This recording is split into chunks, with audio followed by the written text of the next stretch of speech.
You're looking at the cover of the free online flipbook/picture essay that I made, Archer, Rider, Reaper, Death in Vintage Art Stories and Beliefs.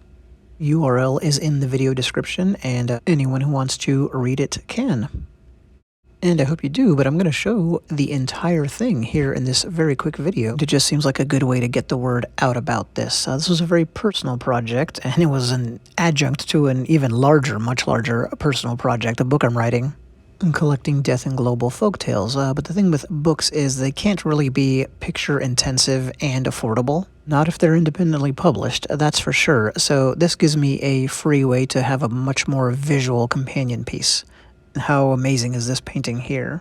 Those are zombies in Haiti. You know about them, but do you know about this kind of zombie from Inuit culture? Well, probably not.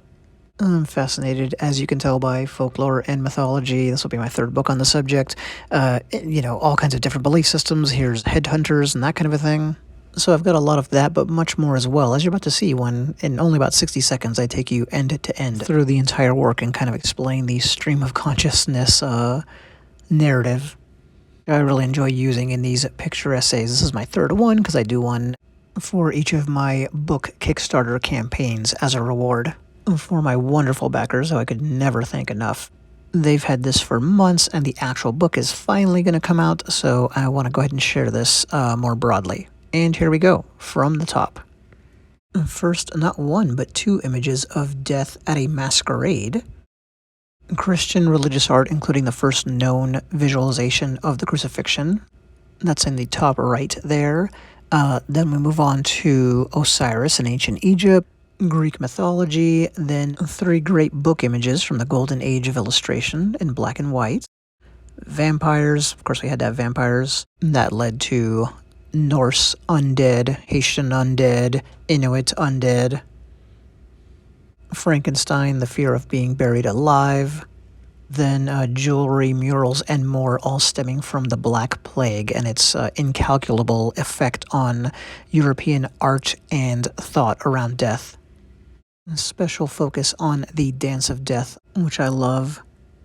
And that kind of flows into Petrarch's Triumph of Death and back into Christian religious art before getting back to the pagan side. Then several famous real-world deaths, because people have talked about and gossiped about and been fascinated by, famous deaths for all time.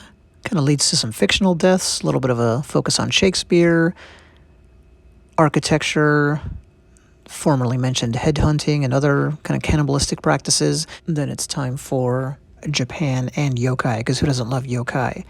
A little bit of seafaring lore, and then 8 images, ancient and modern, about death at the door.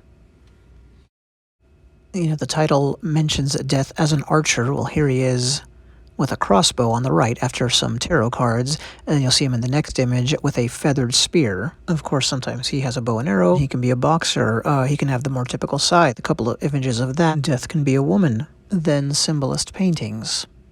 And there was actually a whole lot of dying in children's stories originally, so we touch on that. Before wrapping it up, finally a photo I took of a Dia de los Muertos set of offerings, including the one I left. Like I said, a very personal project. Truly amazing painting here, the last artwork included in the essay. All life on Earth shares the same fate. It's not an easy subject, but it can be fun and interesting in addition to what it definitely is, which is sad. Here's the cover of my upcoming book, by the way. And anyway, dealing with all of this, I think, is a fundamental part of being human. Working on the picture essay and the book were extremely difficult at times, but it's kind of cathartic to look back on them, so maybe this worked, at least for me, a little, and maybe that's why I'm sharing these with the world. Thanks.